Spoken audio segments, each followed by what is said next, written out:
For those of you who don't know, I am Lile. Welcome to Lile's Indie Corner, and for those of you who have been here for a while, thank you for tuning back in. I know it's been like 3 months since I released a video because of personal and health reasons, but I am back, Lile 3.0, and I will bring you some lovely videos in September. And today we're starting with what you can look forward to in the next month for indie games.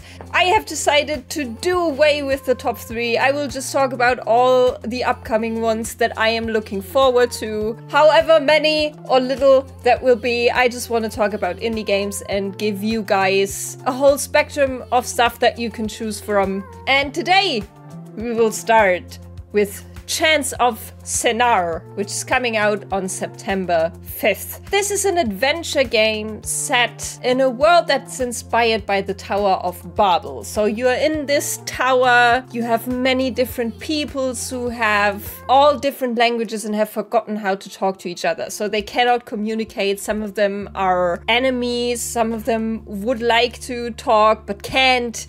And it is your job to decipher the different languages, to find words to connect, and it looks just so cool. I really like this flat color design of the game. It's so colorful, it feels so fresh, and I would just want to run around. You have all kinds of different architecture because every civilization has their own. A lot of puzzles here, a lot of decoding. I hope it's not gonna be too hard because I'm not good with puzzle games, as you know by now. I just hope it doesn't break my brain, but it's just concept-wise, I feel like this is such a fun game to dive into. Like bringing these people together and trying to get them to communicate again. There's also got to be a bit of stealth, and I hope that's not too clunky because in games like this that usually focus on other things, stealth can be a bit meh, but we'll see. I'm really looking forward to it. Yeah, Chants of Sennaar, September 5th.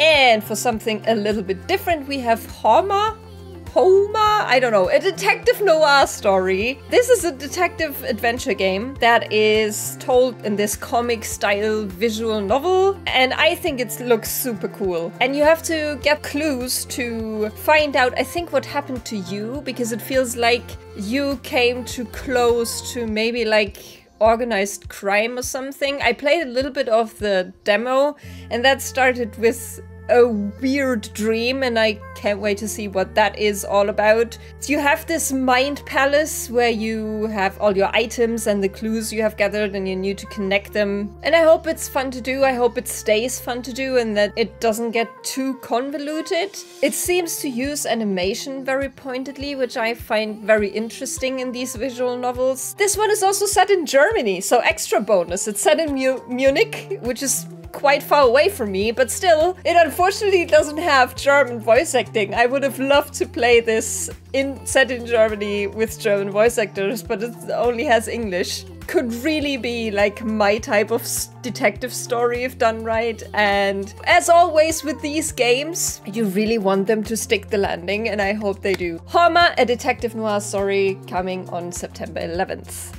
And then gearing up for spooky season, we have Afterdream. This is a side-scrolling 2D psychological horror game. Horror games aren't usually like my style. I get very scared very easily, but in the last couple of months, I have slowly been dipping my toes into them, and especially these like more psychological horror games, if they are not too jump scary, because that I really don't like. I can get really into them and get a lot out of it for me. So I'm hoping that Afterdream is one of those. Deals with like lucid dreaming, ghosts and all of that stuff, and you have like a camera that you use to see beyond reality, to find breaks in reality as far as I understand, and that looks really cool, and I hope for some really good storytelling because some horror games do storytelling amazingly well. I hope it doesn't get too jump scary because that's really, nope, I don't like that. I'm looking forward to Afterdream coming September 28th, and I will definitely keep my lights on while playing this. Last but certainly not least, a game that a lot of people have been looking forward to. Cocoon is finally releasing on September 29th. This is from the lead game designer from Limbo and Insight, and this is also a puzzle game. September is the month of puzzle games. You run around as like a bug in these worlds, but you can also go out of these worlds, and then these worlds are in a little marble, and you need those marbles to solve puzzles, to send them around another world, and it looks so cool. This, I'm not sure if I'm gonna play this one myself, because this looks mind-bending, and my brain does not compute beyond like a certain threshold. So it might be that I'm just gonna watch somebody else play this one, because this looks like it's gonna be tough. This doesn't look like an easy puzzle experience. If I play a puzzle game, I want them to be easy. You can go out of these marbles and take them with you, but then you need to go back into them and solve puzzles that way, and it just, I don't know. I don't think I could comprehend what's going on, so I might need some help with this one. I'm looking forward to all 4 of these. What's your favorite out of these? Or do you have another one that you want to share with me and want me to know about? Let me know in the comments. I am so glad to be back. This is so much fun, and I can't wait to show you guys everything that I've been working on in the last couple of months. YouTube still feels like home, and I will see you guys all next time.